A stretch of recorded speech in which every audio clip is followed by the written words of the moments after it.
السلام عليكم. Mega Goal 2.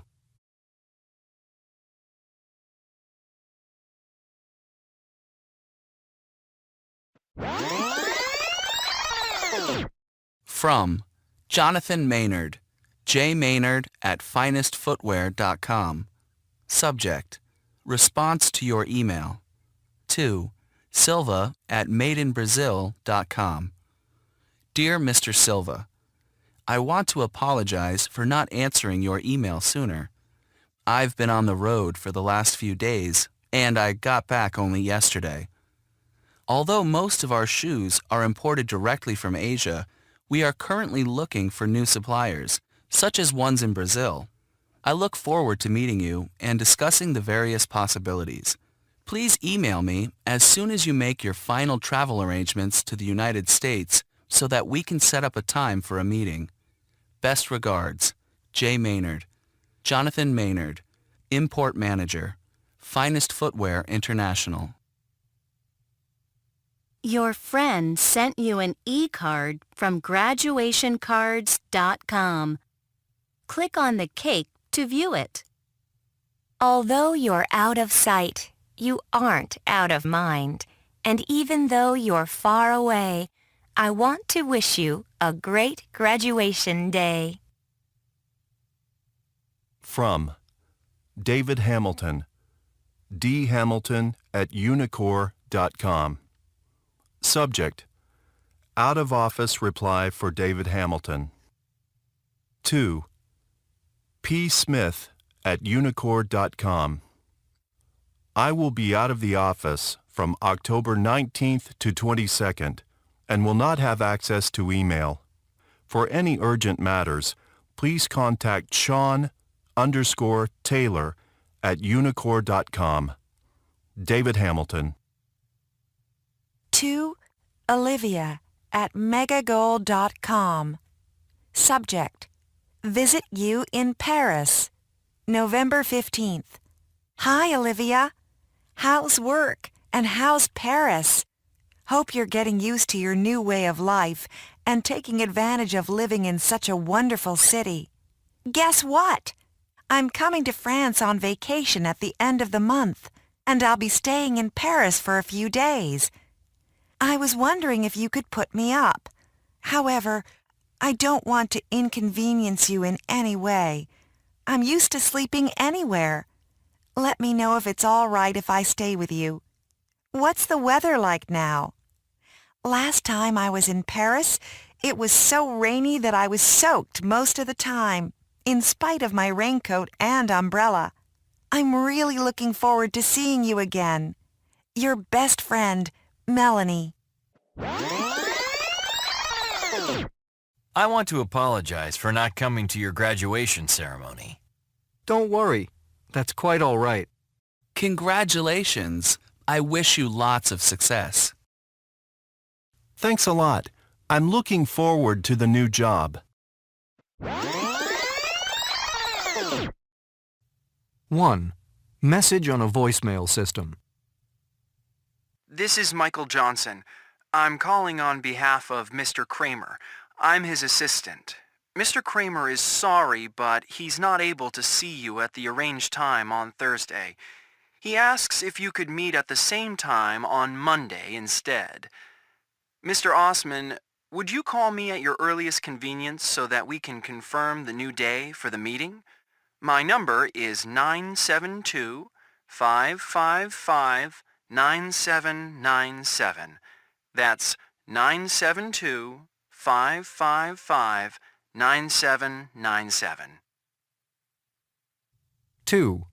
Sabah's answer to Nawal's email on answering machine. Nawal, it's Sabah. It was great to hear from you. I've been so busy these few months that I'm losing touch with most of my friends. I'm glad to hear that you're thinking of visiting New York. I guess you will be staying with your aunt. Please give her my regards when you see her and tell her I still remember that wonderful meal that she cooked for us during your last visit. By the way, A wonderful exhibition is on at the museum, and your favorite gallery has a new show on with very interesting work. But they are both very popular, so we need to make sure we get there in time to beat the crowds. Email me and let me know your plans, or you can call me. My new number is 212-555-0999. I'm looking forward to seeing you soon. 3. Omar about an invitation to a friend's house. Hello? Hi, Ted. This is Omar. Is your brother in? Sorry, Omar. Ron isn't home right now. He'll probably be back in a little while. Can you give him a message, please? I was really looking forward to coming over, but I'm afraid I won't be able to make it. We have some relatives from Qatar who are arriving tonight, and my parents asked me to keep my cousin company. Why don't you bring your cousin along? I'm sure Ron won't mind. That's really nice of you, Ted. I'll have to talk to my cousin first. I'll call you back to let you know. And maybe Ron will be home then. I just want to check if he needs my game console. I'd be happy to bring it over for him. 4. Raymond is giving an excuse for not doing homework. Mr. Jenkins, please excuse me for not handing in my history project today. I was so sick that I spent all day Saturday and Sunday in bed. Although I wasn't feeling well, I tried to finish the project. The trouble was, as soon as I sat at the computer, my head started to spin, so I went back to bed. Is it okay if I hand in the project in a couple of days?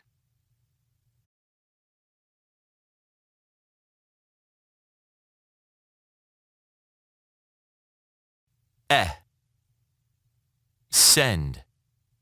Get. Letters. Happy. Spam. Congratulations. Wish. City. Interested.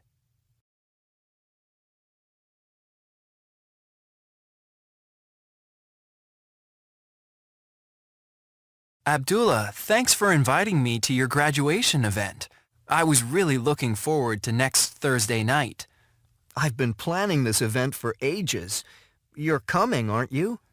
Well, Abdullah, I'm calling you up to explain.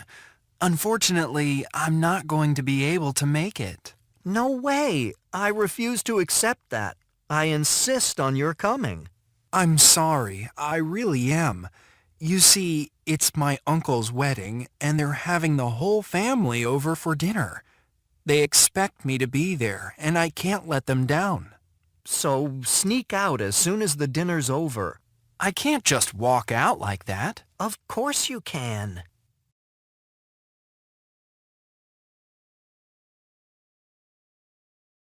Your ending. What does Abdullah go on to suggest? 1. No one's going to notice. 2. Tell your parents you're not feeling well and you're going to lie down. 3. Be straight with your parents and tell them you have plans after dinner. 4. Your idea.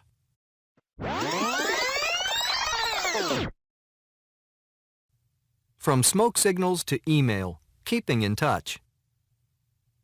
From the Stone Age to the present, people have shown a desire to send messages to one another over long distances.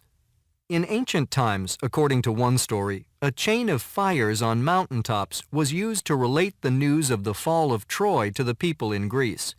In the past, native people in the Americas used smoke from fires to transmit messages. They developed a code in which certain combinations of smoke rising had special meanings. For example, 2 parallel columns of smoke indicated the successful return of a war party. Almost anything that makes a noise has been used for signaling. Cyrus, an ancient Persian ruler, established a line of signal towers. At each one, people with powerful voices shouted a message to the next tower, and in this way, news and information was passed on through the kingdom. A kind of drum talk is still used in Central Africa today, although few who are not natives have been able to understand it. The sender uses a drum that can produce a high or low tone. Because the local dialect alternates in these tones, the sender is able to simulate speech with the drums. In modern times, people have communicated by letter, telegraph, and telephone. But no one method has become as widespread as quickly as the use of email. The first email message took place in 1971. According to its sender, Ray Tomlinson, it was probably the following: QWERTYUIOP. What was significant about that? Nothing really. This is just the top row of keys on an English language keyboard. Tomlinson was just testing out the system and using a nonsense message. He had no concept that he was going to start a revolution in communication. Tomlinson was one of a group of scientists who were working on developing better computers. The scientists at his site were able to send a message to a mailbox on the computer on their site. Other scientists could view the message in the mailbox. But there were other computers at other sites where scientists were working on the same project. Tomlinson's idea was to figure out a way to deliver messages to mailboxes on those remote computers. He used the @ sign to identify messages that were headed out of the local machine to the more distant ones. That was the start of the emailing system that we still use today. At first, the number of people on email was small, but by the end of the 20th century, there were 263 million email boxes. In the 21st century, that figure has grown to over 2 billion, and the functions of email services in the future will become more and more diversified. And text messaging on cell phones is also increasing, so people can, in effect, be in constant touch with people who are long distances away. To Brian@megagoal.com. Subject: Back to School. Attachment: JPEG.200. Hi, Brian. How are you doing? Did you have a good summer? How's school? I guess you've just started again, right? Well, that's life. I am attaching a photo of us at the game. How do you like it? We look good, huh? This is our first week back, and everyone is trying to get used to getting up early, spending most of the day at school, then home, homework, etc. But we have some great plans for the weekend.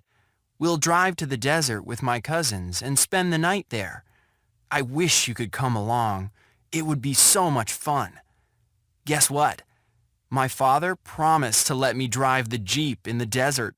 Isn't that cool? What about you? Any special plans for the weekend? Don't forget, it's your turn next summer.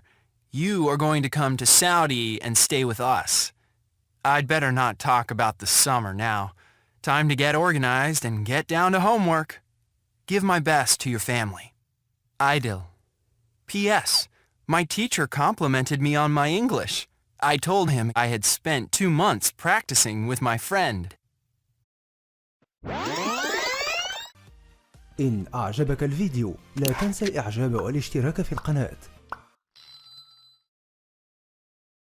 دمتم بود ومحبة، والسلام عليكم ورحمة الله وبركاته.